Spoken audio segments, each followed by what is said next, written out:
Welcome to the 13th episode of the GradCentric podcast. I'm excited for this topic.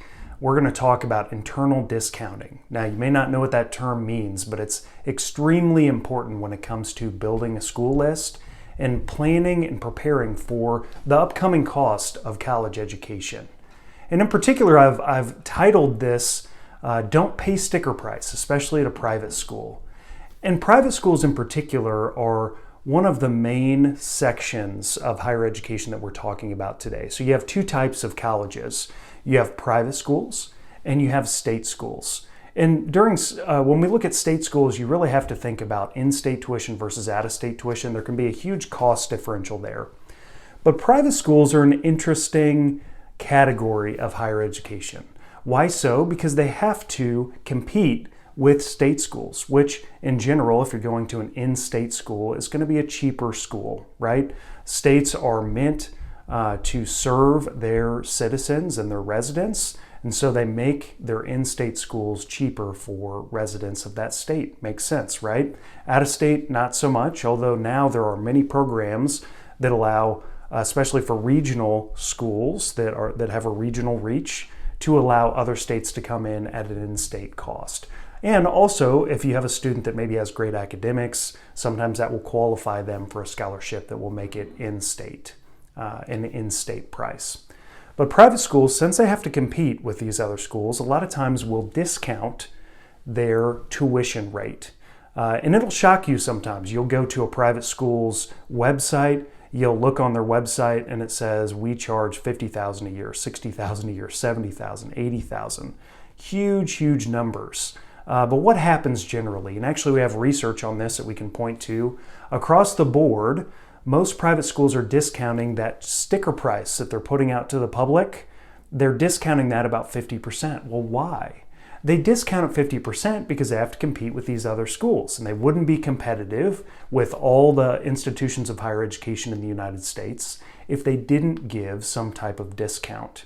Well, how can you use this to play to your advantage in the college game or the college planning process?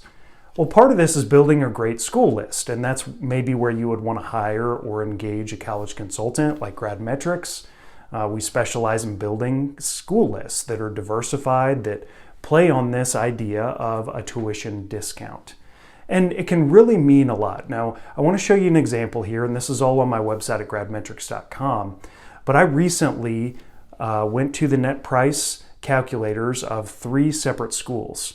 And I'm using the different income brackets here to do my analysis. So a lot of times schools will say this is the average cost that it costs to go to this school if you make $0 to $30,000 or $30 to X amount of dollars. And they break it out into all the different income brackets. So I'm going to use that lowest income bracket because it's a really good example to show you that tuition discounts are real. So I'm going to use that $0 to $30,000 income bracket, and we're going to put it into the net price calculators of Rockhurst University, which is one of my alma maters, University of Arizona, and Stanford University. Okay, so here we go. So for that lowest income bracket, if you plug it in at Rockhurst, what does that income bracket pay on average to go to an institution like Rockhurst University? Well, that number is $16,965. And the average cost reported by the school across the income brackets, $21,973 a year. All right, so still pretty expensive, but maybe not what we thought it was when we looked at Rockhurst's website and saw the sticker price.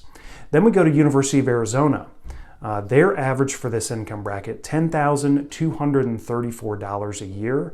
The average cost reported across the income brackets, $14,553. So that's what you'd have to pay on average to go to school at the University of Arizona in this income bracket. Stanford University, this may be a shocker to you. Stanford University, for this income bracket, $1,226 a year. $1,226 a year. This is the beauty of tuition discounting, okay? So Stanford, to this income bracket, they're allowing people to go to school for vastly less than the full cost of tuition. I mean, multiples less than the full cost of tuition. And the average cost reported by Stanford across the income brackets, $12,265. So still pretty affordable when it comes to Sanford. Now the kicker here is that if you're in the higher income brackets, which I imagine many of the individuals that are listening to this podcast might be in that category, it may not be as good for you in terms of a net price. The reason is because schools financially vet the customers that are coming to them. They do it through the FAFSA. Most of you all know that. But for more prestigious schools, they also use an application called the CSS Profile, which we'll talk about in future episodes. The CSS Profile does a deeper dive into the finances of a family. And so these schools have a better understanding of how able families are to pay for college. And so when you get to the higher income brackets, schools know that you can write the check, and so they ask for that. And so higher income brackets tend to pay closer towards sticker price, particularly for prestigious schools. Now, again, this is why it might be important to engage a college consultant to help you build a school list, because we have the knowledge to build it based on some of these insider ideas, if you want to put it that way, in terms of financial aid and in terms of tuition discounting. So hopefully this gave you a little bit of an insight into tuition discounting, how important it is, particularly for private schools, and how it might fit into a diversified school list when it comes to thinking about in-state, out-of-state, and private schools across all the schools that your child is going to apply for. All right, looking forward to episode 14. Keep with us, and we're going to go beyond what the average is. So the average podcast only makes it 14 episodes. We're going to do 14, and we're going to go on to many more, and we're excited to have you along for the journey. We'll talk soon.